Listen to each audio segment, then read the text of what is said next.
What's up, guys? It's Deadlift. I'm going to be continuing my series talking about workout splits, and today I thought it'd be a great idea to go over my personal workout split. Just for the sake of this video, I'm just going to call it stiff leg split. So I'm going to get into it. Day one for me is my squat and overhead press day. So this is going to be my heavy squat day. It's mainly going to focus on the top set. Depending on where I'm at in my training, it could be top set of 6, top set of 3, could be top set of 2, just depends. Right now, I'm currently in a strength block, so it's going to be top set of 3, and then I normally got 5 or 6 back off sets. And then of course I have overhead press afterwards. Just because I feel that bench press doesn't really hit my shoulders enough. So I like to incorporate some overhead press work. If you're someone that really gets a lot of shoulder growth from their bench press, you could easily substitute this out just for another day of benching. Really up to you.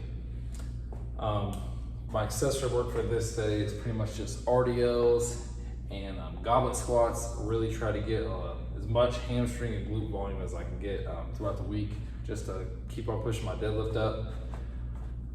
Day 2 is going to be my main bench press day, rowing, lat raises, tricep push downs, and curls. So this is going to be my volume day on bench, trying to get a ton of muscle growth, not really focused on strength. That will come later on in the week in day 5. But for day 2, they're just getting some volume in, practicing technique, getting dialed in on my upper body.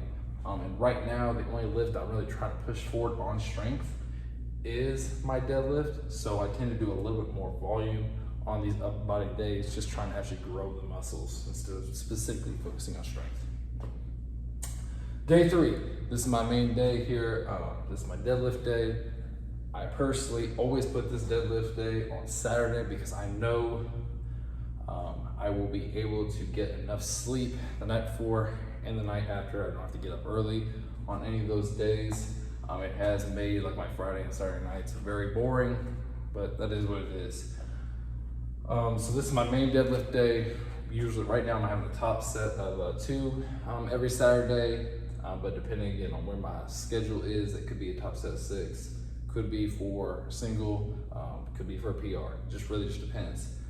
But this is definitely my main day. If you're someone that's prioritizing a lift, I really recommend putting it on a day of the week that you know the night after you do that lift, you're gonna be able to get a good night's sleep. That is why I specifically put my deadlift on Saturday, because I know I don't have to be up early on a Sunday morning, ever. So I put it there, that way I can always get a good night's sleep. My day 4 day is going to be my deficit deadlift and my squat day.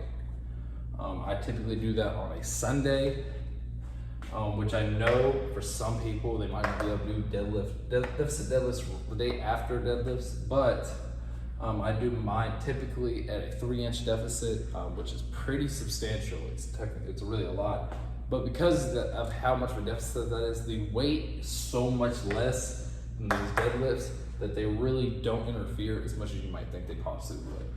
Typically it's for not very much volume at all. It's just to give me a little bit more technique practice more than anything, honestly. Really forced me to learn how to use my quads. After that, we have our second day of squatting, which this is more of a volume squat. Definitely less weight than on day 1. Just trying to keep the technique sharp, gets a little bit of muscle growth in those muscles. I found that as my squat goes up, my deadlift goes up. So even though I don't technically need to push the weight on my squats, I know that as my squat goes up in strength, my deadlift is probably gonna go up as well. So I've kind of still been pushing the weight a little bit on that. And lastly is my day 5. This is my heavy bench press day, where I also do rows, lat raises, tricep push downs, and curls. This is definitely where I have my top set on bench press. I have not been pushing it anywhere close to like how I've been pushing my deadlift and my squats, simply because the last thing I want to do right now is injure something whenever I don't need to focus on that lift. After October, I will probably start pushing the bench press a bit more. But for right now, I'm just really focused on this deadlift and getting this up as fast as I can. Of course, I specifically pick a gate row or a bent over row for my upper body days, just because that teaches me to hip hinge and really incorporates my lower back to stay solid. And I think that transitions really well over to deadlifts.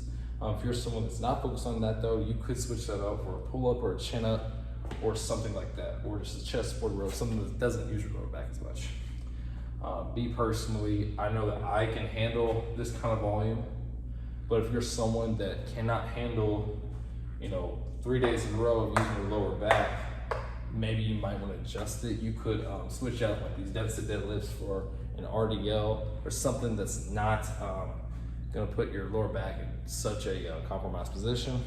So it really just depends on what you can handle. But this is the split that I'm currently running, and I hope you guys enjoyed the video. Make sure you guys like and subscribe for more content.